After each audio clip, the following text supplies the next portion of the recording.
What if I told you that the United States has the highest number of slaves in the developed world, and it's completely legal? It's true. The 13th Amendment to the United States Constitution explicitly states, "Neither slavery nor involuntary servitude, except as a punishment for crime, shall exist within the United States." This one small addendum allows for the existence of a billion-dollar prison labor market, where prisoners are forcibly employed for less than $1 an hour in every industry from construction and manufacturing to telecommunications. And this system is constitutionally upheld, so it's not going away anytime soon. But I'm not here to argue the ethics of slavery with you. I understand most people have strong opinions about that. What I am here to tell you about is an excellent business model. When the prison population increases, private prisons bid for government contracts to build prisons and house prisoners. When they win, they use the profits from their contracts, as well as from the prisoners' labor, to hire lobbyists to encourage tough-on-crime legislation. This increases the prison population again. This process is known as the revolving door of the American prison system. But I think that's a bit of a misnomer. After all, we're not the only country that does this. 5 other industrial and post-industrial nations also use prisoners for slave labor.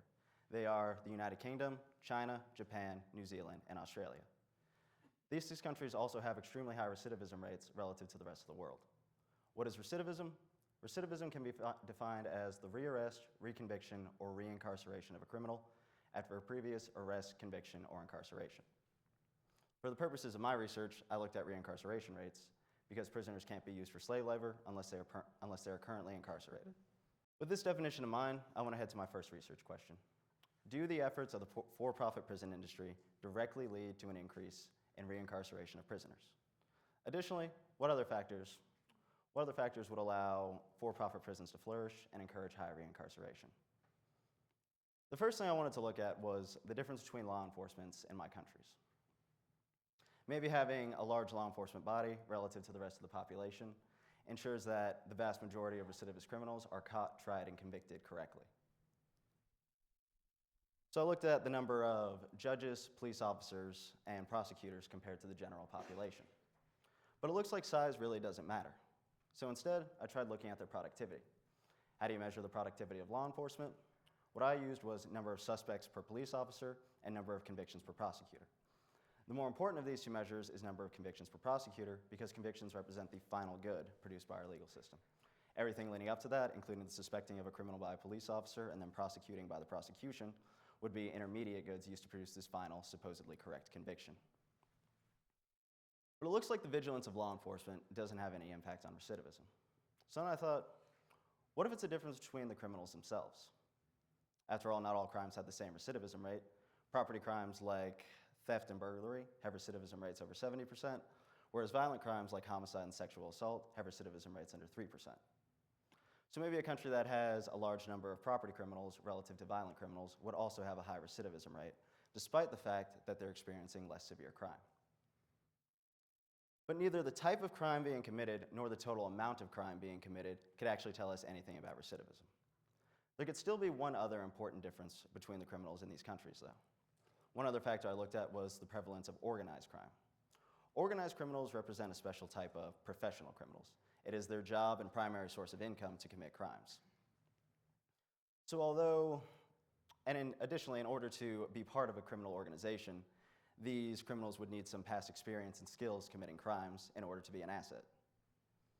So although not 100% of these criminals are caught and tried repeatedly, they should still be considered recidivist criminals because they are constantly reoffending in order to generate income. But how do you measure organized crime? Obviously, you can't do it directly, but Van Dijk's research on organized crime indicators gave us a good base to go off of. He used several proxy variables, but the most important of them was number of unsolved homicides. Typically, there are 2 types of homicide: the cold-blooded killings committed by criminal organizations where the relationship between perpetrator and victim is not well known, and hot-blooded crimes of passion where the perpetrator and victim knew each other intimately. And these have a much higher solve rate because it's much easier to establish the relationship between perpetrator and victim. So the number of unsolved homicides in a country actually does serve as a good proxy for the amount of organized crime. But whether taking Dijk's variables together or independently, his composite organized crime index could not tell us anything more about recidivism. One final factor I looked at in differences between these countries is the number of immigrants. Immigrants, particularly in the United Kingdom, there have been complaints that immigrants have been being detained in for-profit facilities at increased rates relative to the general population.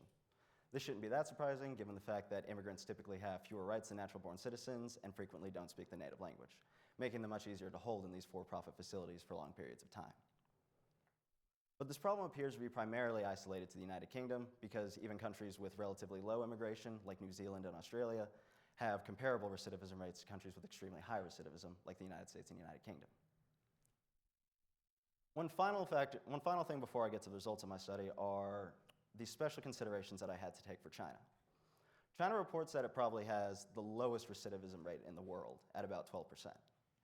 This is not only remarkable given that a typical recidivism rate in a country that doesn't use slave labor is 31%, it's actually highly suspicious given that China is not known as a global leader in humanitarian achievement. After doing some digging into the Chinese prison system, I discovered the Laogai. Laogai means reform through labor, and it is a system of prison camps located throughout China. Harry Wu was the founder of the Laogai Research Foundation, and he was a former political prisoner in the Laogai. He was a prisoner for 19 years under what is called a jiaoyi sentence. Jiaoyi means forced job placement. It is an indefinite prison sentence given to a Laogai prisoner at the end of his court-appointed sentence. On the day they're released, they're simply told that they will be held indefinitely until they are dead or until they so choose to release them. So although these criminals are not getting out of prison where they can reoffend and be reincarcerated, they are still being resentenced and reincarcerated. So if we want to measure the effect that for-profit prisons have on reincarceration, then I believe China's jiaoyi population relative to its Laogai population serve as its reincarceration rate. Again, because these criminals are being reincarcerated despite the fact that they are not reoffending. Wu estimates that of the 16 to 21 million Laogai prisoners, about 8 to 10 million have received a jiaoyi sentence. These are, of course, estimates, as to date, the Laogai Research Foundation has identified about 1,100 of these camps, though they believe there are about 3,000. Taking the most conservative of Wu's estimates, we get that 8 million of the 16 million Laogai prisoners received a jiaoyi sentence, giving China a reincarceration rate of 50%. Finally, for the results of my study, I found that for-profit prisons increased reincarceration by about 14 percentage points. Although there was extremely limited literature on this subject, I did find one other study that did something similar. Bayer and Posen looked at a cohort of Florida juvenile offenders in 4 types of prisons. 3 types were nonprofit, and the 4th was for-profit. Compared to all 3 kinds of nonprofit prisons, the for-profit prison performed worse in terms of recidivism outcomes. Additionally, the increase in recidivism they found was comparable to my own. Their study is actually even more compelling because they were able to control for a wide variety of factors about every single person within their study. They knew their personal history, their criminal background, the size and demographics of the prison facility they were placed in, the crime and recidivism rate within their family, and the crime and recidivism rate within their neighborhood. So based off of this extremely detailed data, they're actually able to come up with a strong model that would predict recidivism. And even after accounting for all these factors, they still found a substantial increase in recidivism rates in for-profit prisons compared to nonprofit. Taking all this information together, I have 2 possible policy recommendations. The first is we could simply replace all for-profit prison management with nonprofit management. The second is that we could try changing the incentive structure that private prisons face. Rather than funding them based on the number of people they incarcerate, we could fund them based on the number of prisoners they rehabilitate. Thank you.